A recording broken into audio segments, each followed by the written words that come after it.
Match of the season 1988-89. Doncaster Rovers 1, Halifax Town 4. 21st of October 1988. The early months of the season had seen Halifax Town hit the headlines with their goal-scoring exploits, but though they were at one stage scoring and picking up points for fun at the Shay, their away form was unproductive. True, they were still scoring, but usually they found their opponents scoring more. They had won at Torquay on the opening day, but somehow that elusive second win proved elusive. Until it is one balmy Friday night at Doncaster. The Did You Know section for this chapter. Derek Bell, who was transferred to Barnsley on October 1978, was still Town's leading scorer by March. He'd scored just 3 goals. October was the month Halifax Town hit the top of the goal-scoring charts. They travelled to Bellevue for this fixture on the back of a 4-1 home win over Rochdale. Victory was hoped for, but in light of their recent away form, not necessarily expected. Dave Mackay's Doncaster Rovers had won 3 games on the trot. What unfolded, however, was something akin to a bombing raid.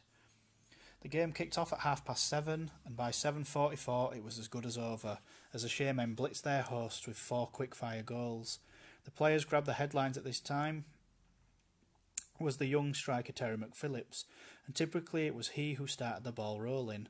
In the 9th minute he turned in the loose ball after Rovers keeper Paul Malcolm parried Wayne Allison's shot. Within a minute Town were 2-0 up, when Malcolm this time failed to hold McPhillips' shot, leaving Andy Watson to fire his first goal of the season. A minute later it was 3-0. Town forced a corner from the restart, and when Mick Matthews floated the ball over, there was his namesake Neil to head home. Neither the Town fans nor the home supporters could believe it, but the Shaymen were not finished.